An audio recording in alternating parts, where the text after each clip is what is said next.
What's up, everybody? Welcome back into the Dynasty Trade Show. So glad you can join us. And always, we remind you, if you'd like your deal featured, if you'd like to get made fun of, your Blitz making a bad deal, or Blitz making a good deal, and we make fun of the other guy. Either way, there's probably a Blitz involved. Patreon.com/South Harmon, $5 tier, get you the trade channel, pop your completed trades in there, and they will be on the show. I can almost guarantee it. What are we rocking now? We got a number 11 jersey? I don't even know where this came from. Julio. Okay. Yeah, man. Oh, you going old school. Listen, there's, sometimes when you just admit that you have a chance to, basically get in the way, meddle with players' actual careers and lives that are at stake, you just say, hey, I'm going to go the old school way, right? I'm going to just take Julio. Ones who aren't playing anymore. History's already been made, right? Julio was one of my favorites, too. Write it out, man. Julio. Right. Let's get into deals? it, though. Yeah, do we have some deals? So we got 10, so let's see if you're marathon ready. 40 chess. Yeah. 40 chess. 40 chess. Let's get it. Yo, is that T-Dog? 40 chess. 40 chess. Hey. 40 chess. This a trade show.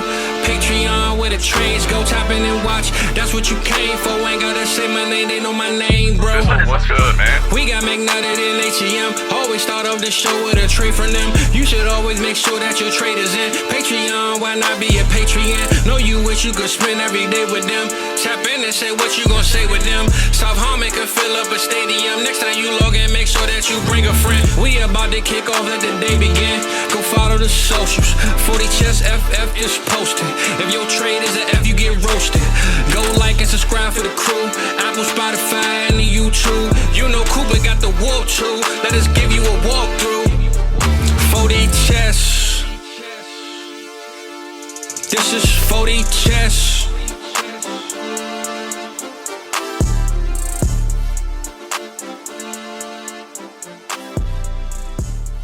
We'll start off with, listen, I guess I don't really have to feel like I need to say much here. I know last week we talked about acquiring Nico. Follow up. And, I just wanted to, sometimes it doesn't take a long time to put a trade like this out there. It's one of those, actually, Mike, if you look in Sleeper, I should have probably screenshotted that for Blitz. It's like you can actually see the transaction, and then there wasn't enough even discourse in between. So you could get a little bit of text, the other trade that happened. Let's just say, Mike, I'm curious your thoughts on this one. I don't even need to take myself off of mute for this one, Adam. Jesus, you just came out here to flex. We talked about this trade for far too long last week with Nico Collins. And you hit me with but what about, if I 4D chess it? And I graded the trade on the surface, but I agreed with you. Who is this person that was like, you know what? Nico Collins is worth more than the 104. Well, Mike, can I tell I you? need the Nico Collins in my life. Is that Nico Collins himself? No, but I think the last name of the real person is Collins, though. So I think there might be some. Mike, honestly, though, this is one of those things where, I talked about how I like being in more of that like mid-teens level, 20 level as far as trades go. As far as leagues go. And the reason is like I have a big pulse on this league in particular when I made this trade. And I'm already thinking when I get Nico, who are the realistic buyers here, right? And what is the price that I'm looking to get in return? So like who's gone to Michigan? Who's a Houston fan? Yes. Who's actually Nico Collins? Who has CJ Stroud? Who has CJ Stroud on their team, right? Mike, because let me just tell you, it wasn't for 104, but I was discussing with this guy here. He wanted to get Jaden Reed possibly to stack with Jordan Love. So his two quarterbacks are CJ Stroud and Jordan Love. So when we had that conversation, I'm like, okay, I bet you with this 104, because I had 106 and 107 at the time. T-Rock that I just acquired it from had 105. And I'm like, ADP-wise, it's between 104 and 105. I'm looking maybe for a mid-first, somewhere in that range. 104 was the only one that was really available that I didn't have or T-Rock didn't have. So I'm like, okay, who has it? Guy that has CJ Stroud. So he's talking about acquiring Jaden Reed. I'm like, you know what? I bet you he'd be acquiring Nico into that. I didn't know if I'd get 104 straight up, what I would need to do, what would the price really end up being. But I'm like, this is a guy that I want to talk with first. Like I knew who my buyer initially was going to be when I made the trade. I didn't know if I'd get it done or not. I didn't know what would happen, but we got through it. And straight up, Mike, this is why, again, I think sometimes the trade, even if we don't say, like if I say I don't really buy this player, I don't like this player, I could say that Nico's a sell all I want, but Nico could be a buy if I can find someone that really does like Nico. Nico is the point of with Nico, I think, and players like that in particular, when the ADP is that high and you are that low, really what that means is there are a very wide range of outcomes in the Dynasty community as far as how they view Nico Collins. The question is, can you find someone that looks at Nico like that's the reality? I love it, man, because it does highlight the difference between portfolio, big portfolio, the set in my own market. XYZ league doesn't want to take what I want to offer. Well, fuck them. I got 30 other leagues. I'll figure it out somewhere else, right? Exactly. Like you said, you like to pare down your leagues. You like to be more involved. You like to know your market within that league. You like to know the managers a little bit, right? When we first started this out, you had a fucking Excel spreadsheet, right, where you're writing down little... Yeah, man. Little notes of all the different managers that I could get into, right? I've never done that. I only started doing that because people would frustrate the hell out of me. I'd be like, I do not have a clue what this person likes or doesn't like. Let me see if I can find something. And a lot of times I would find that I'm just misreading things. There's only a handful of people I played with because I play in so many leagues or played with them so long that like I know them like the back of my hand. Yeah. Right. You already know what they want, right? We talked about it last trade show. T-Rock's probably going to send you a shitty opening offer. It's almost like that's just what has to happen if you're going to trade with T-Rock, right? Just imagine if he ever morphed into the guy who writes dynamic, fantastic articles on our website. Like if he put that kind of effort into the trade offers he'd send you. Dynamic and fantastic. And you're blown away.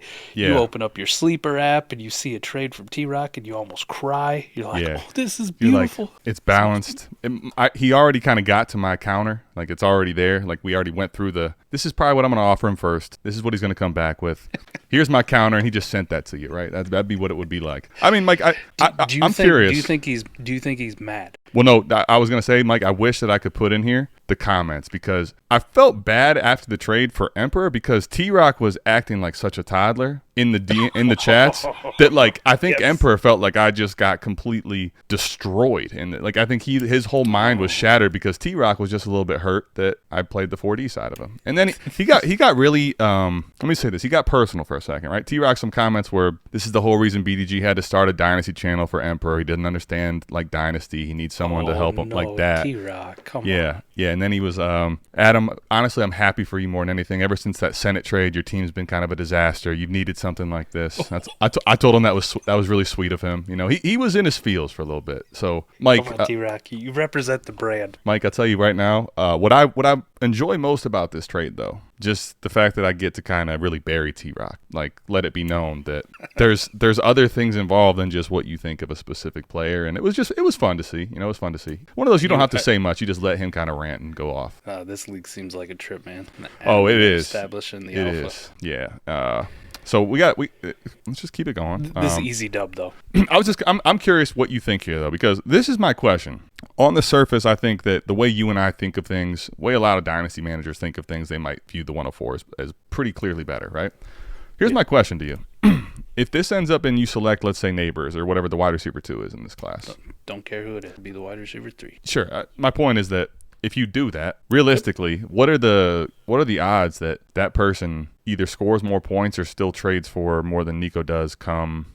Probably 60% in favor of the rookie. Based on just the age? Based on the age, the newness, right. We give them a pass for the most part. Even really shitty ones, right? Like there's still people out there actively acquiring Quentin Johnston. He was terrible, and we made fun of him all year. Yeah. I'm with you. By October, I think you're right, 60-40. And I think by November, December, if you held, it'd probably lean more Nico if they weren't killing it. Well, you can say the rookie wide receiver, even if it's wide receiver 3 of this class. Sure. Adam, for hypothetically, you had Caleb and then 3 wide receivers in a row went off. Right. Even if you got the third choice, that guy is still, Roma Dunze, Malik Neighbors, Marv, if it happens to do that. That guy is still going into next year, have a safer floor than what Nico Collins. I would agree in just that I talk about what Nico's floor is based on not knowing what his season looks like next year, for sure. And I'm just talking dynasty value floor. I'm not talking fantasy production floor, but dynasty value floor. Nico is heading into his 4th year in the league. Adam, he had a great year last year. He broke out in a big way. People are excited about him, obviously.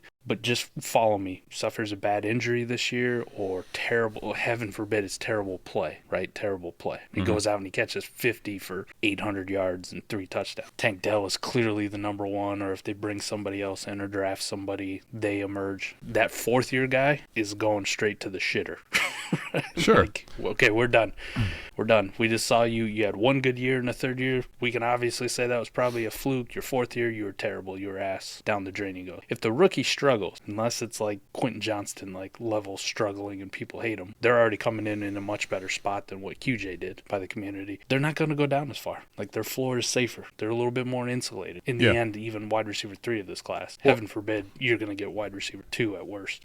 Yeah, well, I mean, the reason I bring it up is because, like, I'm looking at how JSN is right now, and JSN is like, I have JSN on this team, and let me just tell you, when I add him to deals, he's just kind of an afterthought. He doesn't move a needle for anybody in this league right now, and the reason I bring it up is because I think right now, if you plan to be a contender that makes the pick, if you simplify the process, Mike, if you are not someone that's going to make a bunch of moves and thinks about the liquidity in the pick and what you're going to actually make, different trades out of it. If you just simply sat there, made the pick, you wanted to make a wide receiver, like you're drafting a receiver, locked and loaded, that's what you need because you have 2 quarterbacks, and then you go into the season, yes, everything you said about Nico's floor is correct, but I also think that Nico, if he smashed again this year, he's going to be probably the most valuable of the pieces in the season late in the year when playoffs come around. So as much as we could talk on the surface of like, why would you do that right now? If you aren't someone that's trying to make 5-6 moves, like before the season comes around, you're just trying to make a player pick and put that player into your lineup for your team. If you simplify it down to that, I can totally understand why the Nico side would be something you take. Now, again, I'm not trying to say I'm doing that. You see which side of the trade I'm making. I'm just saying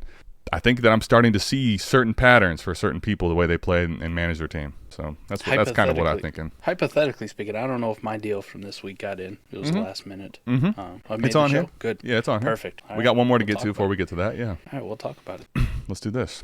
So, Mike, let's just see. Check out my deal, and then we'll have that discussion. Let's just see. All right, good. We'll save that. We'll table that till trade number 3. So then we get another move in this league. Yeah, big things. Bro. I got 4 trades in this league. I'm trying to get everything popping over there. All right. What do you think of this one here? We got this deal, Mike. Why blitz coming at me last minute? Like, Mike, we ain't got no trades. Adam don't even play Dynasty. I never put my trades in the trade show completed trades. I never have done that. I always either give it to Blitz or I used to put them on the show. So Blitz is just, I get it. He's out of pocket. He wants to, come at me too. It's fine. It's okay. I don't Dynasty anymore. I only got 2 trades from this week. How the turntables. Blitz, appreciate you, buddy. I really do. I mean that with my entire soul.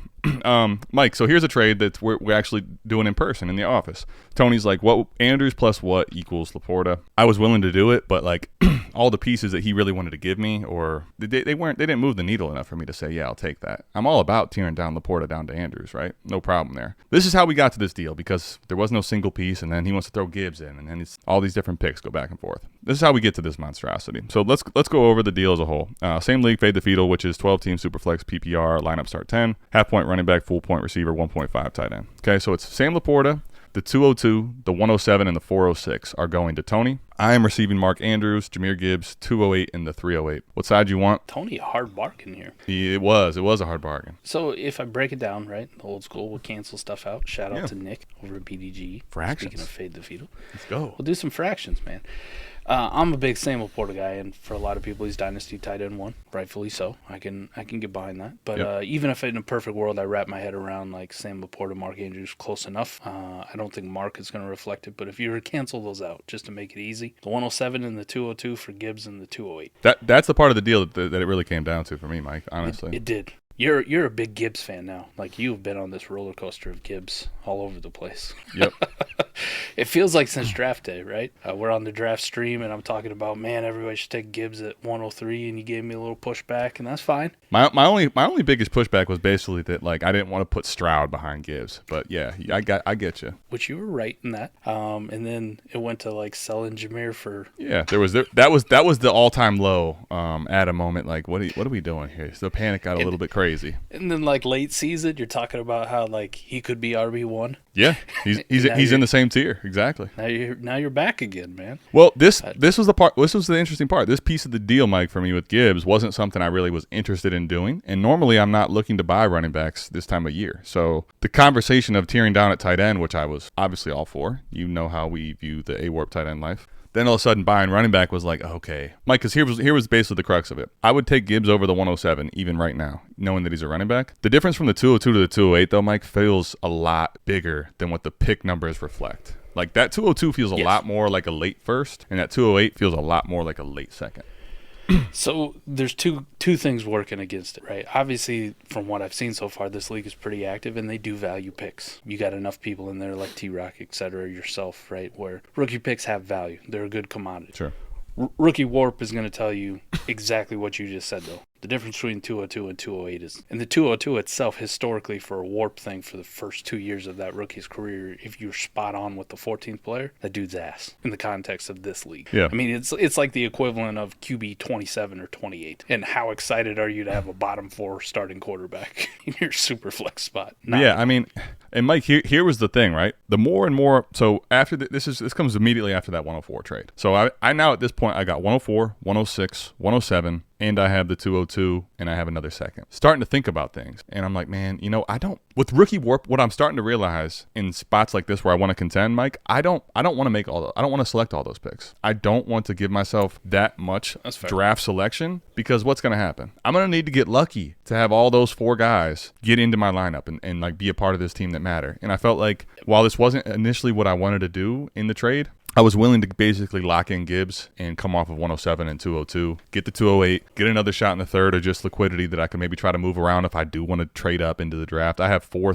thirds now, so I could maybe, throw those around come draft time if someone that I really like is available. That's kind of why I made the deal. I will say this, for me, I will grade this in your favor, knowing for the fact that it is a lineup start 10, and for that exact reason. The rookie warp on 107 historically isn't that great, so I speak about it in the same context I do 202, right, or the 208. The long-term dynasty value of the 107 is going to be fairly insulated, because I absolutely love this class, and it's hard for me to get over that. But here's the thing, man. How often, let's hypothetically just say that's a Dunze, wide receiver 3 off the board, you get at 7. Well, I have 6, so it won't be. I still have 6. So that's why it won't be. I'll take Rome there. But just think about it in a I vacuum. got you. Sure. In a lineup start 10, how many times over the next 2 years would you slot in Roma Dunze into a starting lineup? I will say it will pale in comparison with the way the warp is in this league. Sure. Gibbs is going to go into that RB1, RB2 slot almost every single week. No questions asked. Exactly. And in this league, Mike, the other thing, too, the reason I ended up doing it, if I'm going to go get a running back,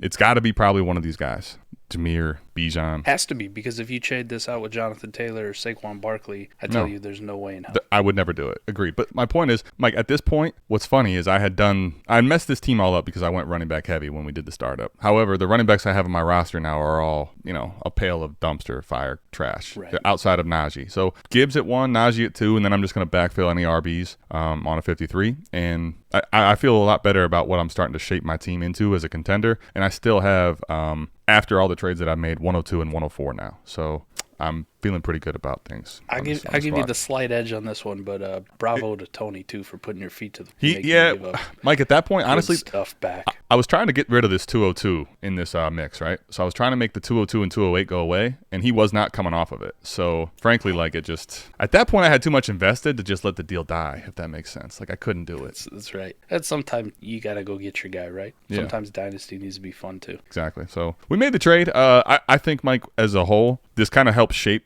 my team with Gibbs in there, but it wasn't something where I felt like, I got one over here. This was just a shifting of assets in a trade.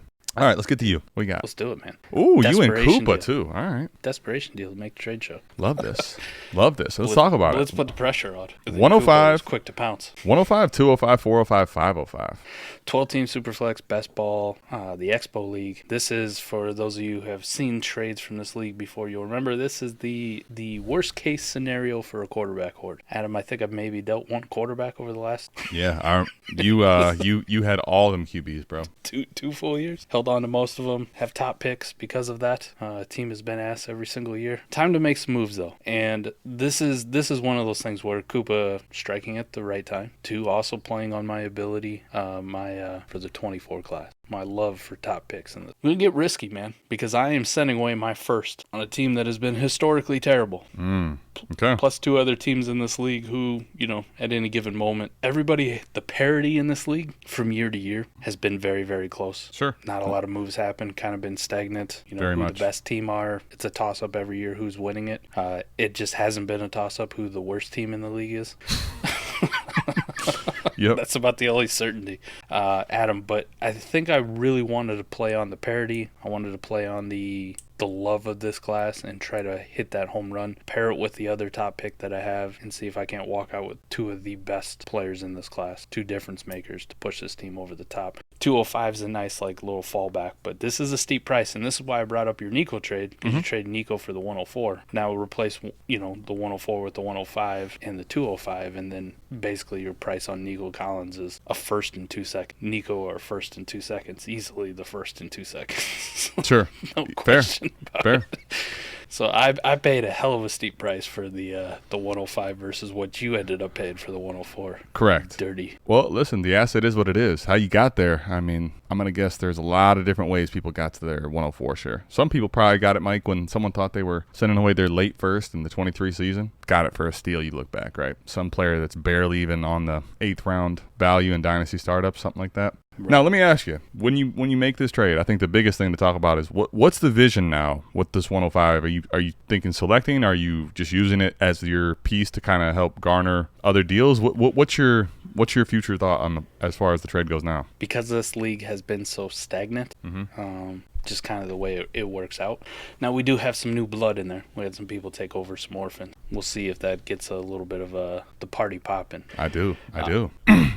So, worst case, Adam, I do have to, but I'm okay with it. I'm okay with this, shooting for the upside. Ideally, though, I would love to do what you did, and maybe we can get some activity, and I can move it come draft time and capitalize on it, and maybe get into some win now pieces, that kind of thing. Do the ultimate, tear down bullshit that I like to do in a best ball league like this, and go super gross and trade some of these high-end assets I have into multiple shittier pieces that'll benefit me in a best ball league. Good move by Koopa on capitalizing it, and I'll tell everybody right now, when you grade this, probably not the right process for you to do. But again, portfolio versus individual league, that's where it factors in. Adam, if I fuck this league up, there's still 29 plus other leagues where I can go, okay. The one thing is, Mike, about having a very small number of leagues, let's say 1, 2, 3 type thing, versus having, even if you get closer to 8 or 10, I feel like the higher you go, the more you have the ability to play fuck around and find out, right? Like for this, you have an idea that you think you can capture and execute, but you're a little more willing to do it because it's not your only dynasty team. And you're like, man, if this is my only team, if I fuck this up, this whole thing goes to hell. It definitely gives you a lot more, I think, ability to play with some stuff. I actually ended up making a move similar to this, Mike, invade the fetal after that Sam LaPorta trade. We'll go over that one next week. I think... Here's what I think about this trade as a whole. 25 first versus 105, I think, is pretty easily 105. You give me a top 6 pick in this class versus a 25 first, even if it's your flexibility, Mike. I think based on market, kind of with the Nico Collins thing, this 105 moves for so much more than that 25 first, right? That's the same crux of the idea. Now, the thing you're bringing up is your second, Jerson Aguirre's, and C.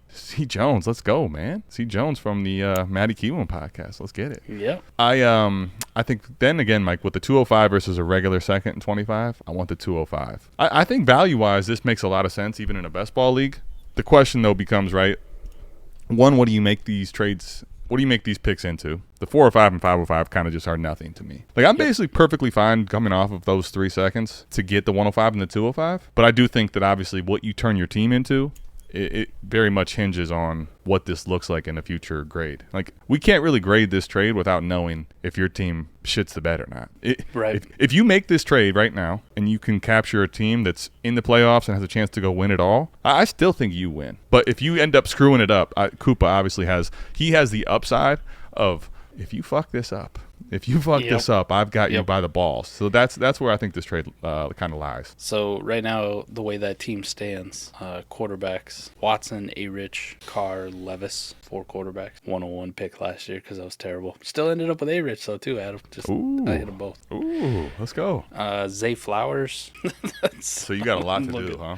And then Sam LaPorta at tight end. And then this year for draft picks, 102, 105, 201, 202, 205, 211, 302. So, but you think you can pull it off? One of the nice things about already having a failed QB horde where you're stuck with all these quarterbacks is that I'm on one of the only teams in this league who has quarterback. I have that liquidity if the situation arises. But also, too, if I get stuck making these picks, I don't have to take quarterbacks at all. 102, I don't even have to think about Daniels. I can go for Marv. 105, if Neighbors is hanging out, I don't have to think about a quarterback at all. Right. Now, we'll see what I do. I've also been known just to be an asshole and just, gobble up all the quarterbacks. But with Koopa putting my feet to the fire, I imagine my draft strategy is going to adapt. Yeah, your subsequent moves, I think, are changed by this trade. I almost kind of don't mind it in a weird way. I would say, to your point, Koopa's the side of the trade that is easily the one to argue for in process. But almost because you've been on this quarterback horde for 2 years, Mike, this kind of like, in a weird way, puts the fire so close to you that like, all right, I've been trying to establish the alpha. Not even that I haven't done that. It's just that nobody in the league is caring right now, and I need to expedite the process. I think that's kind of what this does to you. You look at like some of the champions who, win, and then you look at their quarterback rooms, and you're like, when I talk about parity too, I'm like it's unlikely, Adam, okay, don't bank on it, but hypothetically one of those wide receivers popping off in a range of like Justin Jefferson or Ja'Marr Chase or something along those lines from, hey, look, Mike's already a playoff team just from that one player, just because these quarterback rooms are atrocious. Right. Like there's not a lot to make up in a start 12 best ball. Like I'm when I say they're atrocious for the fact that, one guy may have Patrick Mahomes, but he literally has nobody else at quarterback, starting a skill position. Yeah, I mean, that's because you kind of have all the quarterback. You basically made the market. You have the quarterback horde so strong that you made the market where everybody else plays in. It doesn't matter. There's nobody that has a strong enough advantage at the position, so they all just are playing at a loss there. Yep. You quarterback hoarded to the extreme. So it'll be interesting to see. Let us know what you guys think here. I'd be curious what people think. The 105 and the 205, though, Mike, those are just high enough up, to a top. So obviously a top 5 pick, and then again inside the top 20 with the 206. The winning lineup last year in the championship. Just to think about this, Adam. Brian Robinson. Very nice. Alex Erickson. Alec Pierce. Cooper Kupp. Trey McBride. Durham Smythe. Gerald Everett. Garrett Wilson. Javonte Williams. And Baker. You gotta love it. But by the way, for the record, like the lab has your players relative to the league as 7, and then obviously you have the number 1, I think, with picks. Or no, sorry, number 2 with picks. My point is with this 102, 105, 201, 202, 205, 211. Whether you make them or not, if you trade out of them appropriately, kind of restructure, just basically adding 5 to 6 players of depth to this team, you're a playoff team already, which then now makes you, I think, in a better position to win this trade. Obviously, though, that you just don't have any room for error. Your first and second are owned by someone else, right? That's the big thing. This dog shit team won 4 games last year in this league. Wow. That's wow. 4 games. I'll tell you what, we got a little like pass the baton going here, right? Me to you, you to Koopa. Let's go. Mike, this trade actually here. I just saw this go down. This one killed me, Mike, because you know what's funny? I got an offer for Amari Cooper from Liebert, and I'm getting ready to hit the button, and I'm like, oh, damn. This is one of the teams I'm actually just waiting to have someone else fill it. And I didn't want to acquire Amari Cooper on this team someone else is going to be taking. And I'm like, Liebert, I probably would have taken this trade, buddy. You rarely ever send me trades that I would take, so good for you. Remember this in all the other leagues we play in, but I can't, like, rightfully take this. Like, 10 minutes later, this trade goes through, and I'm like, okay. Liebert is a different deal than I was going to accept. So let's hear what you have to say about this. Amari Cooper in this too, because Amari Cooper he sent me a trade too. Okay, what did he send? But it's Liebert, so I'm interested to see how much more he was taxing me versus what he can ask. Come on, Sleeper. It's all right. We'll cut this. Yeah, there we go. So he did want to tax me more. Of course he did. Of course he wants to. 201 and my 25 second. You know what my offer was? What's that? 210 in my 25 second. That son of a bitch. Mike, I was going to hit that. I really was. Like, I feel like my team is right on the fence here. I think I got the 106. Right. You give me Amari for the 210 for Amari is so not a question. My 25 second, even if I screw it up, I don't feel horrible. So I was willing to make that. I was going to make that trade. The 201 and the 25 second, Mike, is a. Can we talk about how different of a trade offer that is? 201 and a 25 second versus the 210 and a 25 second. Is that your only pick that you have in the second round? I have to ask that question. Might be. It has to be because I had the 206 and he offered it with the 210. I was like, surprising. That's very surprising. Yes, it is the only pick I have. This so is a he was trying to get 2 team seconds. I have. Okay. Right, I have the 101. Asking for the guy who's picking at 101 for his future second next year is like, you might as well just kick me in the fucking teeth, Liebert. Damn, Liebert. I didn't know we were that much of enemies, bro. What do you think of this trade, though? Forget the ones that didn't go down. Let's talk about the one that did. Amari Cooper and Dontavian Wicks for the 207 and 203. I thought it was steep, but I understand where Koopa is operating from now. I with do too. rookie warp in the game. Sure. Right? He's looking at historical rookie warp for his team building and going, Amari Cooper is going to produce far more than I'm likely to hit at either of those picks, let alone combined. And just give me a best ball type receiver to throw back. Give me a juice piece. Yeah. Understand 100% where he is. I thought it was a little steep, though. Like, I Where are you at right now? Let me just do this. Like, realistically, Cooper or the 203 right now? Which one are you taking? Wicks and 207, which one are you taking? I think the 203 versus Cooper is pretty damn close, actually. I probably even, especially knowing if I'm not, like the 203, the only thing about it, while I typically would, in the past, probably would agree, like I'd take 203 over Cooper, I feel like I can move that for more right now. The problem is that's 203, and I feel like I can't, with a 110, 111 even sometimes, I feel like I might be able to add that into a deal where someone's like, okay, we're really cooking with something. 203 doesn't feel like, while it's a valuable pick, it's not as movable.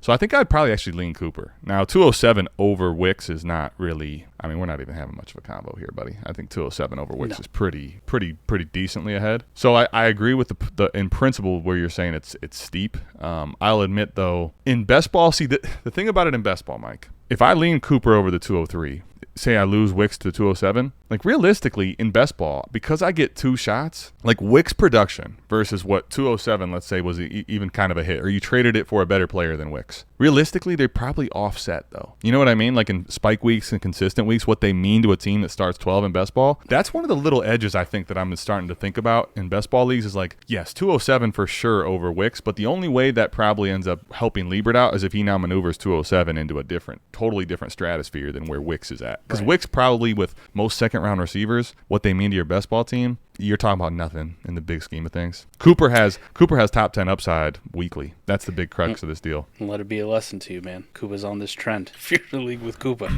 Oh, yeah. Believe me. Koopa, I'm going to send you Wicks for the 201 straight up somewhere. I'm going to find that. You might mess around and take it.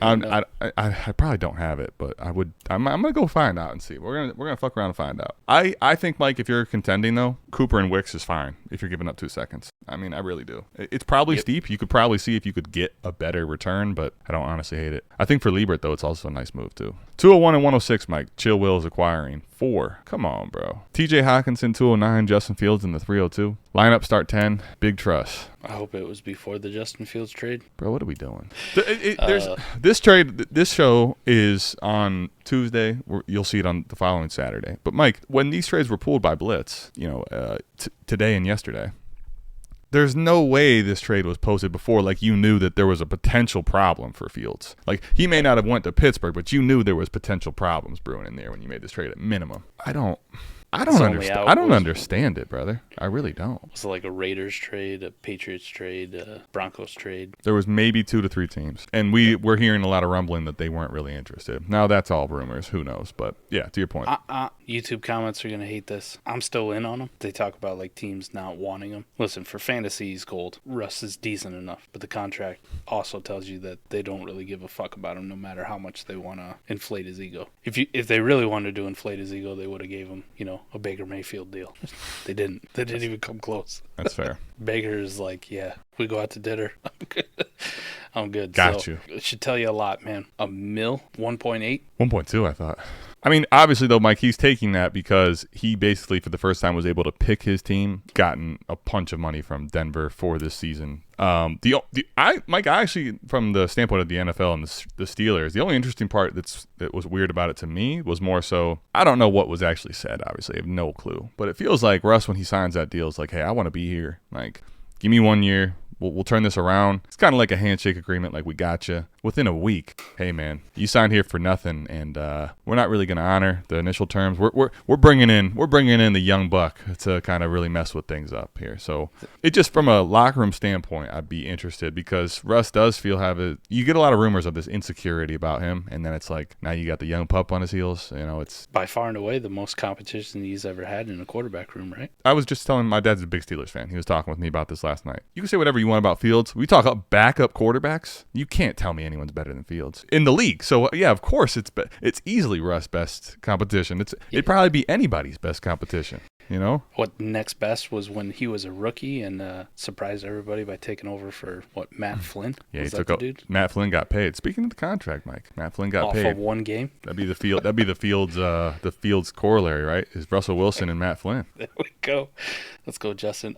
So anyways, on the trade, though, 106 way over T.J. Hawkinson. Yeah, all that Got him said, I preview. think it can kind of, we'll mute this out pretty quick. 201 over Justin Fields. And you can have all the other shit if you want. Mike, I would trade 209, 302, and Justin Fields for the 201. I really Probably would. fair. I really would. Yeah, I can That's- understand that. That probably for a lot of people, they might feel like sticker shock because Fields has dropped in price a lot. But 201's top 13 pick in this class, Mike, whether you make it or not, I think it gives you a lot of different leverage options. 302, 209, or Fields feel like they clog up a deal. I don't think this one is even really for the other side. As much as like, I'm with you in a point, like if I have Fields rostered, I'm definitely not moving him. And I think that there's a scenario where he ends up starting and could down the stretch be a league winner if he's out there. We're talking about two top 13 picks, Mike. Lineup start 10, like with rookie warp included. Those two could be lineup players for you. Like seriously. Yeah. So I mean, it's way too much. Outrageous. Chill Will is not chill at all. He's out here Big flex. Aggressive, extreme. Bid mania, Mike. Let's talk about this one. Jalen Hurts, 405. I'm sorry. The 402 in 24. Jalen Hurts is being acquired for Matt Stafford, the 108 and the 105. 12-team Superflex lineup start 11. Bid mania, Mike. Lineup start 11, so not the shallowest of formats. He's right there in the middle. Where are you at with this one? I love this class. I love these picks. You see me pay stupid. But one thing I'll always pay stupid prices for is Jalen Hurts. The disrespect has gone too far. Don't give a shit about Matt Stafford. Well, I think when I get a trade like this, by the way, I don't disagree. The only caveat I would ever have to saying no to the Jalen Hurts side is if I look at your team and this is going to do nothing but bury you, right? Like, so that's kind of what I want to see. His team in this league. If he can really afford this, Mike, in any capacity, like I'm good. I'll take the Jalen Hurts side. So let's do a little hone here. Dynasty players, Mike. We're looking at the number 1 team based on the lab. And it's now Jalen Hurts, Kyron Williams, James Cook, Nico Collins, Brandon Ayuk, Devontae Smith, David Njoku, Jordan Addison, Rashad White, Isaiah Pacheco, Deebo Samuel, Kirk Cousins, Matthew Stafford. And after that, Stafford's gone now. Matthew Stafford is gone now. It's given him both. Interesting. Maybe But let me just make sure. The picks are all gone. Okay, yeah, Matthew Stafford is gone. So it's just the one thing is now, obviously, right? It's only Kirk O'Chains and Jalen Hurts. No quarterback 3. I think you can find a way to probably get a cheap one. Work the wire. That's the only thing I think I would need to do now is get the quarterback 3 some way somehow. But you have enough top end production and players. And this makes your team totally different in a lineup start 11. I'm taking the Hurts side.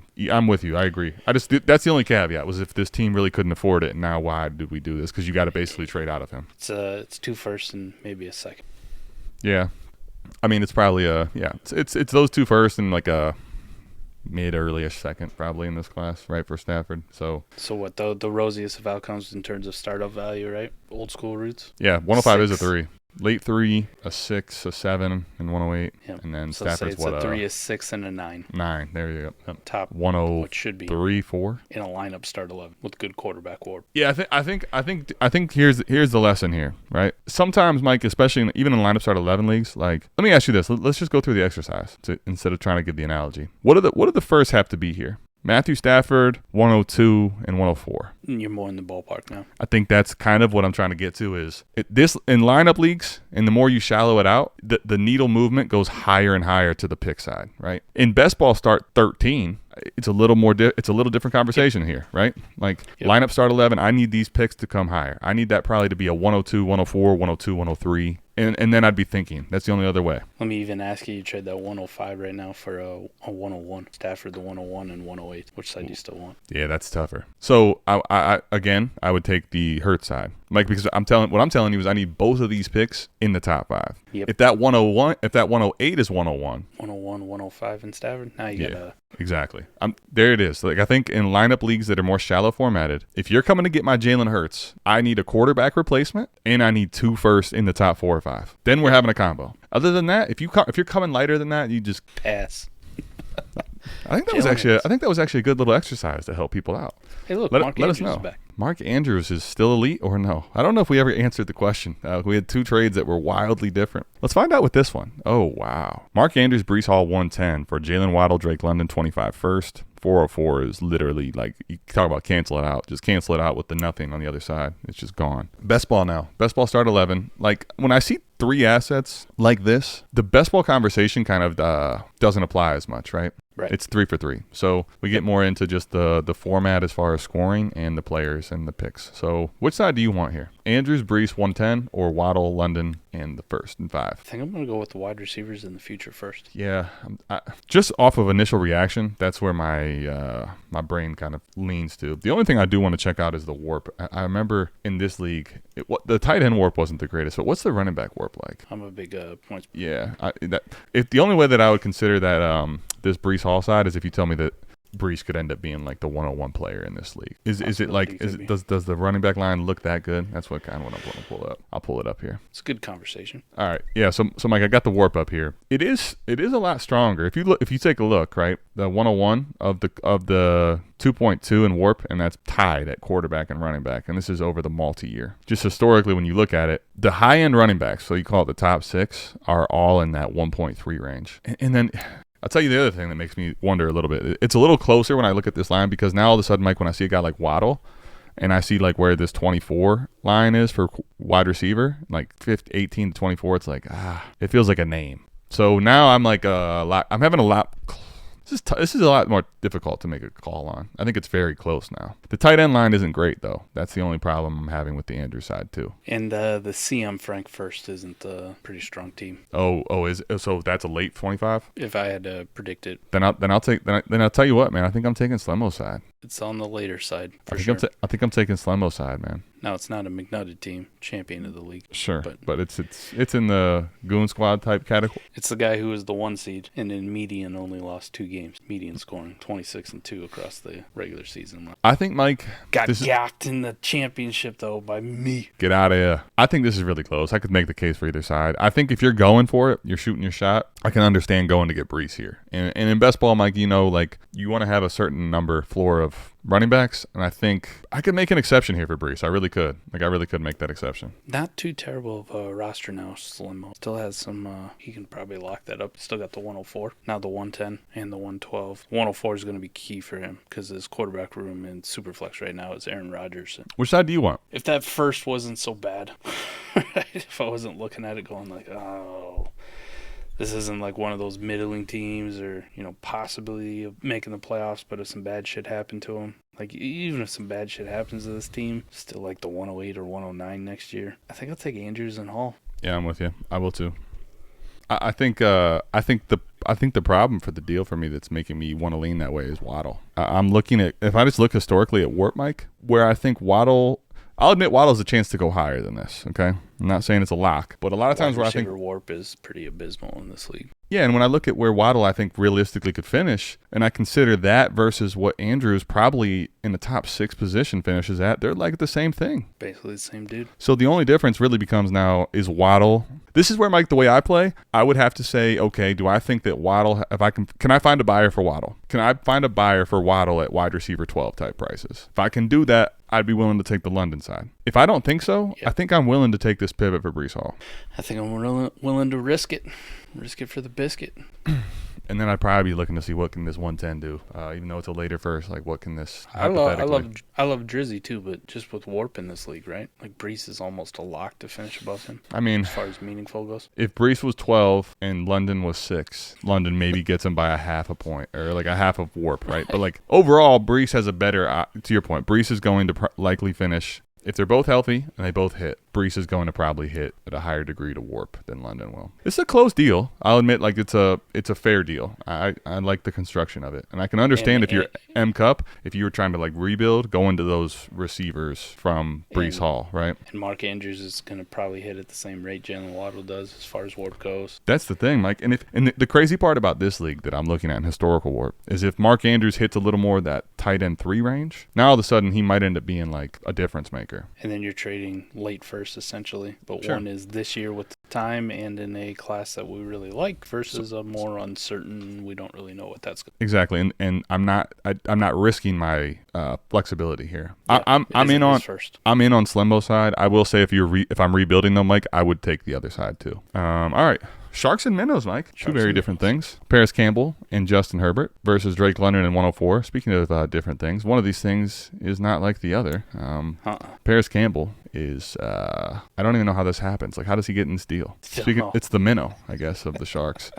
So let's just talk Justin Herbert versus 104 and Drake London. Where are you at in this Start 11 Best Ball League? I could just tell you that Justin Herbert versus the 104, unpopular opinion, but there's a very realistic scenario that quarterback who goes at 104 I might have ranked above Justin Herbert for this upcoming year. Not a big fan. Everything has been arrows down for Justin Herbert, and hate me in the comments if you want, but this is where I'm at with him. Long soliloquy in the Discord about why I'm so down on Justin Herbert. Run first head coach, run first offense coordinator, lost both of his top weapons, and they're right now relying on Quentin Johnston, the number one receiver. Now they could change that in the draft. Could be Bowers, could be Neighbors. I mean, they're almost Could guaranteed to Diontae take a Amon-Ra. 5. Yeah, I would say I'd be willing to bet like substantial money they're taking a receiver or tight end at 5. Just something to point out too, right? With the, I know Justin Herbert is extremely talented, but he benefited a ridiculous pass rate throughout his career. Early on in his career, I mean, you're throwing the ball like you're Ben Roethlisberger towards the end of his career. You remember old Big Ben just slinging it like 600, 700 times. How could I forget? That's kind of pass rate that Justin Herbert had so far in his career. Now it's the polar opposite. I mean, it's one of the worst. And think about it too from even wide receiver standpoint. Like, say it is a Neighbors. I think Neighbors is amazing at him. But one of the things, like, if it does end up where he's the number one guy there, like in the only number one guy, it's not above Jim Harbaugh to bury a wide receiver and make him irrelevant. Think about his time at Michigan. Donovan Peoples-Jones, 5-star recruit. Was he the number one guy in that class? Barely snuck in to like getting decent enough draft capital where like he became some people's sleepers because of the measurables and the pedigree. He was a 6th round pick, man. Nico Collins. Nico fucking Collins. We kicked the trade show off with Nico Collins. I mean, that's the other thing too, Mike. Michigan? That's the other thing too, Mike. If he didn't play for Michigan, if he went to a different college and had better like production, right, in college, like we might be having a different conversation of our view of Nico Collins right now, right? People watch film on J.J. McCarthy, top recruit. People watch film and come away with wildly different sentiments, right? Some people love him and they love his tools, but go look at the fucking production.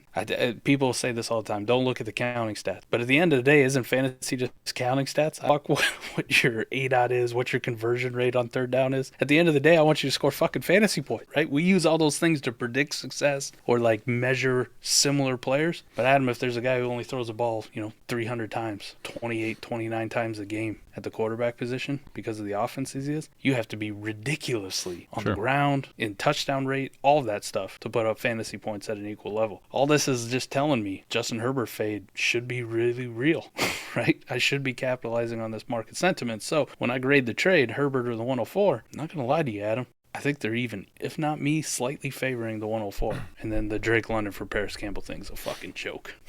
Sure. Absolute joke. Yeah, well, I mean, to me, I think, Mike, it comes down to what people believe in Herbert. And I'll say we haven't seen yet for sure. I mean, I called it out. People were very upset. I called it out. I said there's a very good chance they lose their top 2 weapons. People don't want to listen to me. Keenan Allen gets traded to the Bears, and I mean, people are shocked. Like, they've never heard the scenario of that happening before. Now, we don't know. We don't have data that proves, other than the way that Harbaugh and Roman, how we've seen enough of their prior years to say we don't feel confident that they're going to throw the football a lot, and more likely are going to be in the bottom half or middle at best as far as pass rate goes. They're more of a run. They typically run the ball more. They want to establish it. So that combined with what the moves they made to get rid of receivers, and let's even say they take one at 5, Mike, because realistically, like, that's what the draft probably signals is best players, as well as you lost 2 receivers. So they do that, right? Let's say they get Malik. Let's say they get, whoever it is, Rome, Brock, whatever. All right, that helps out. The weapons are significantly different than when Herbert was at his peak. Understand you had one of the best receiving passing weapons in the game, Austin Eckler. Mike Williams and Keenan Allen both playing damn good football. It's a very different conversation than Gus Edwards, Malik Neighbors, right? Like, it's just not.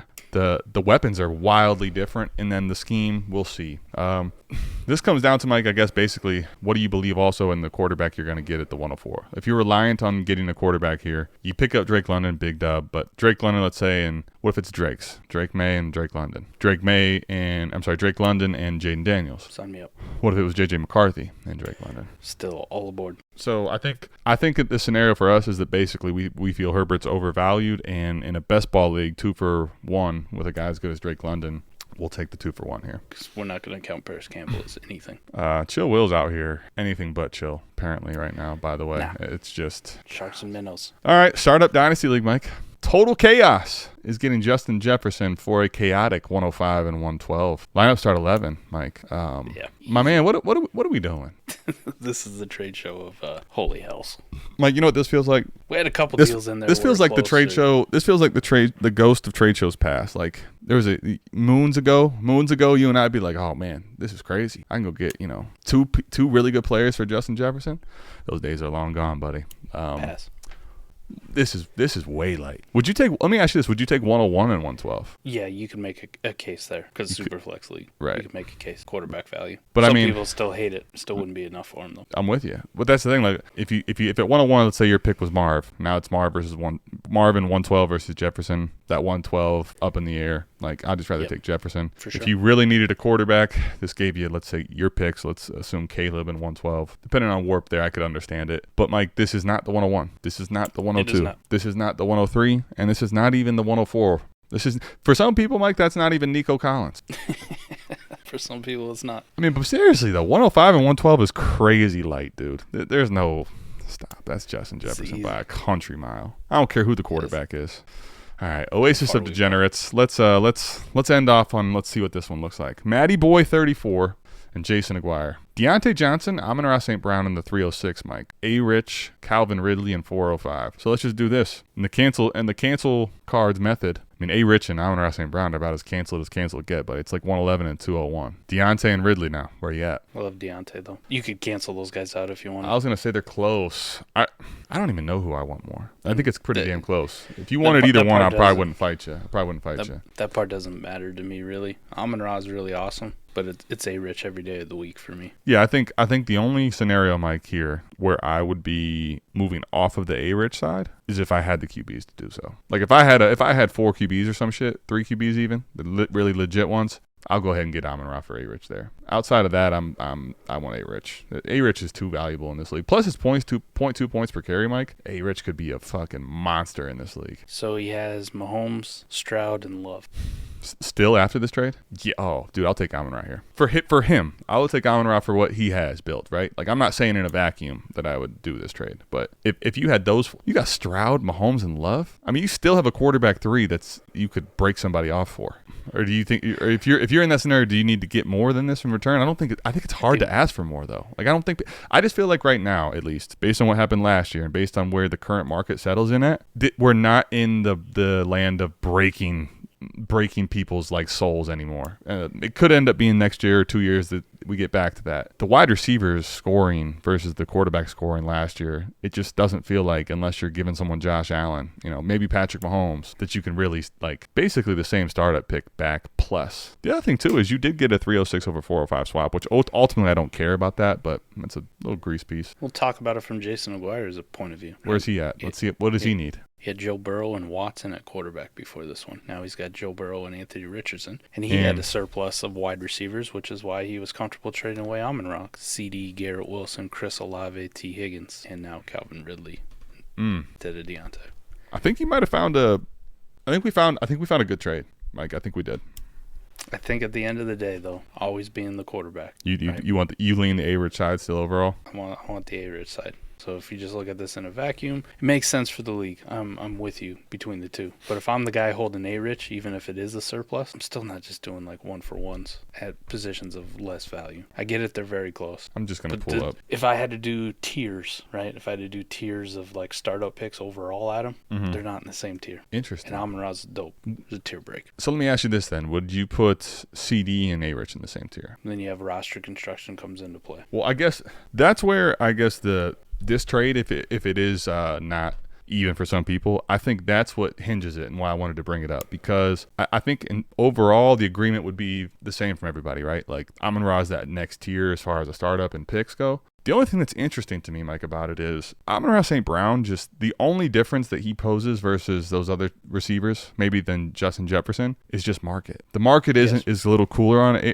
Amon-Ra, but you could argue Amon-Ra St. Brown has been as meaningful or more than Ja'Marr Chase has been the last 2 years. So we've argued that on here. So that's where the market's different, yeah. But that's where if I have 4 quarterbacks, the reason I say it, I want people to think about it this way, and even us, Mike, if I have a quarterback horde going, and I have 4. The whole idea for me, if I can pivot out of one of those into a top 3 or 4 receiver, and you achieve that here for me. So like I'm kind of with you overall. I think I'd lean A-Rich in a vacuum. If I had a quarterback horde going, I feel really good about this trade, honestly. It'd be hard to ask for a lot more. I mean, let me ask you this: what would need to be on the Matty Boy side? What difference? Like, does Diontae need to come up as a higher receiver? Does the 306 need to go away and you need to get a second? Like, what needs to be on that side to make it like, all right? You can make Diontae a little bit better of a receiver. T. Higgins or something back. Feel a little bit more confident.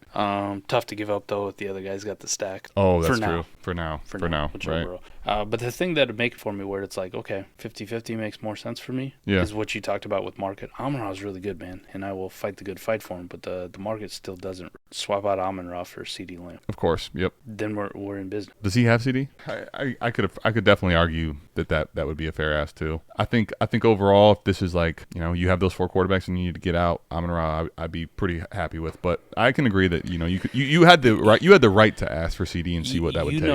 Too, like there's some league dynamics that always come into play, and one thing that I will mention here, both these teams are very strong, and if I'm the guy with the quarterback, the one thing that can actually hold a team back is fucking quarterback play. I'm not bailing you out.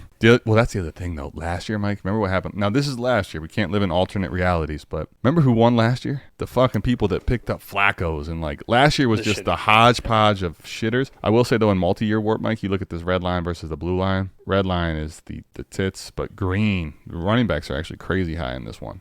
He did have Bijan. If you swapped out Amon-Ra for Bijan, would you be more interested with the warp in play now? Probably not, just because it's such a, you know what I mean? The market of running back is just so different. You could. I mean, that'd be really ballsy for me. I think I'm okay with this trade here. If I would have needed one, give me an early second type pick, where maybe I get my top pick of the class at the running back position versus that 306. You give me something like that, or you give me a wide receiver, to your point. It doesn't even have to be like T. Higgins per se. I don't even have to get to that young mix of receivers, but I need to get one of these. I don't know what he has, if he has one that fits this bill, but like I want a little more of a hammer. I want a Evans. I want a Diggs. Like, give me one of these Amari Coopers. Like, give me one of these older guys that can give me a 1 or 2 year extra at receiver if that's the positional need you have. Because that Mike, I think, is a palatable cost.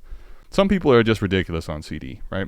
But if you added in a receiver that is a shorter window shelf life, but has top 10 receiving upside, that would be like, throw that in for Diontae, and I think I'm cooking. I'm ready to go. Does he not have anyone in that range? No. No, he's got no picks until 25 of bench is pretty small. Diontae just doesn't feel like a needle mover, though. Starting lineup is, and that's probably the biggest thing. If I'm holding 4 quarterbacks who are all studs, and I got this mini stud QB horde going on, I don't have to bend somebody over. The only problem is, like, if I'm trying to, on this line, get a high-end one, if this guy already has CD and he's not doing it, like, the only way I'm getting higher than Amon-Ra is to get Chase, Jefferson, or CD. There's only 3 options. Like, if I get 2 of... Like, what would the bend over look like?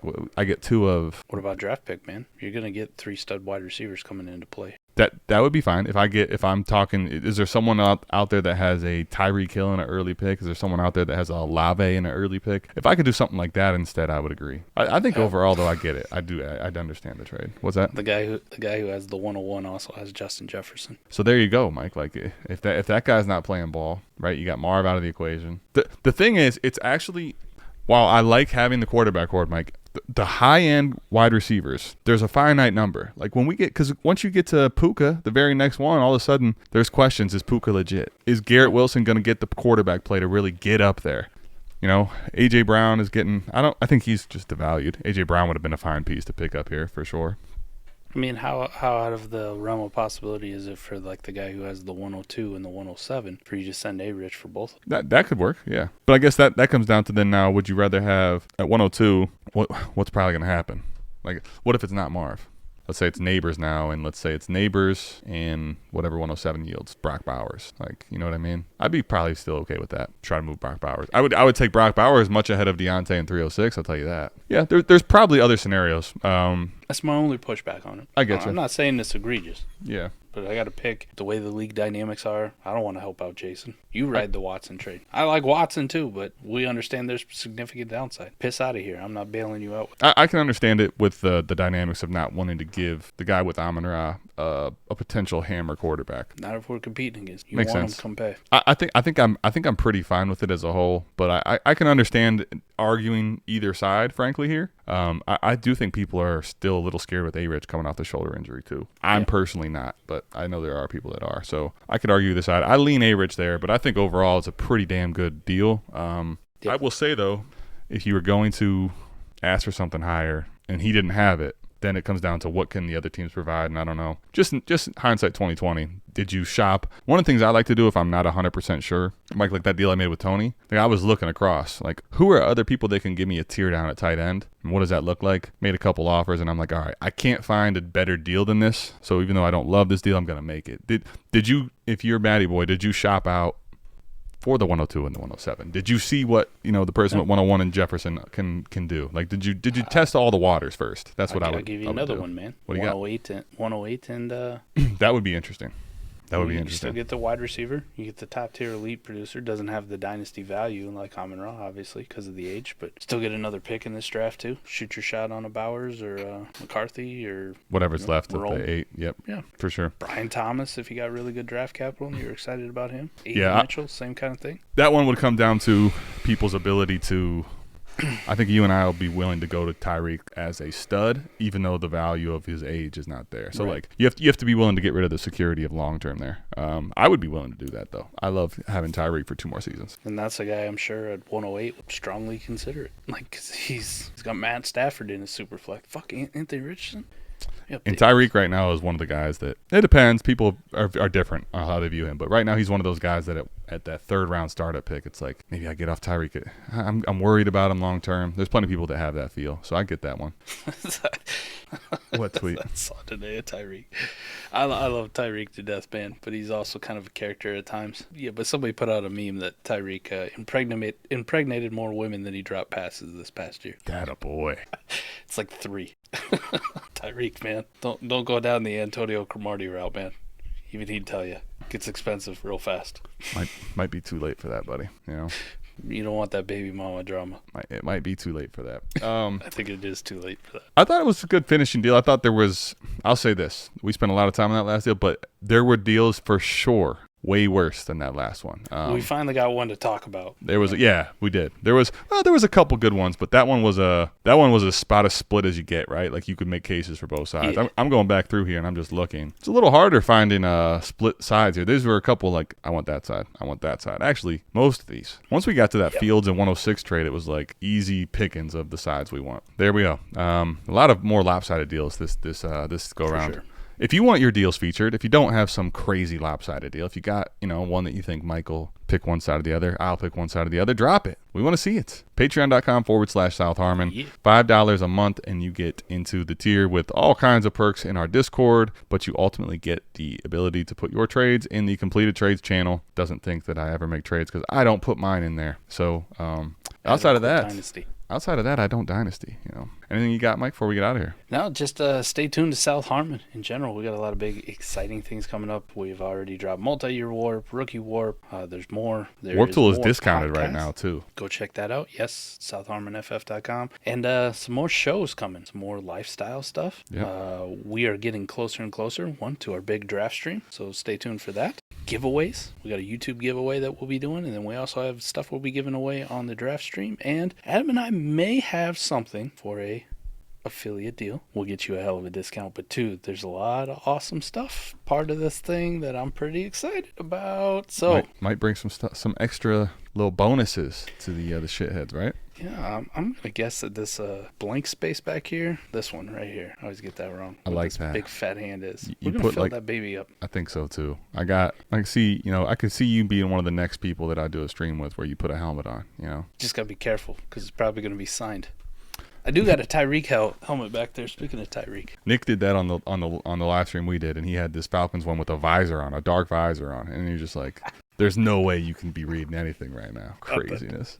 Absolutely wild. Stay tapped into South Harmon, doing big things over here. Everybody on the team, from T-Rock and his terrible trade offers to his awesome articles, Koopa and the War, Fizz. You take the good with the bad. Man, Eric, America's Game, Dynasty Barry's Grades, which, by the way, is a Discord exclusive. Get in the Patreon special tier just for that. Just for Barry's Grade. That's another reason to join the Discord, right? Get that and then always, Barry's Grade with our trades. Savage is popping. Chat is always crazy, and apparently we're all professional Helldivers 2 players, Adam. Feel bad for you. I know. Well, I haven't been with the cool kids for a long time. I've been on my own, People don't like me anymore. We're spreading managed democracy amongst the galaxy, and you're not a part of it. It is sad. I'm sad in general, Don't worry, man. Xbox, he's the worst Helldivers player I've ever seen. I've always liked to embrace. People hate us because they ain't us. And very much like shit show. But I'll tell you one thing, too. Savage Semester, if you want to, I don't know if there's any active spots open left, but Savage Semester will be back after the draft, and those that were a blast last year. So bring your hats. You might want to get your spot, get your hats, get your booze, and that'll be happening in May, And wait for the arguments, too, man. You might want to bring some migraine medication. If you could find this year's Brandon Cooks and Juju, you got a long one coming.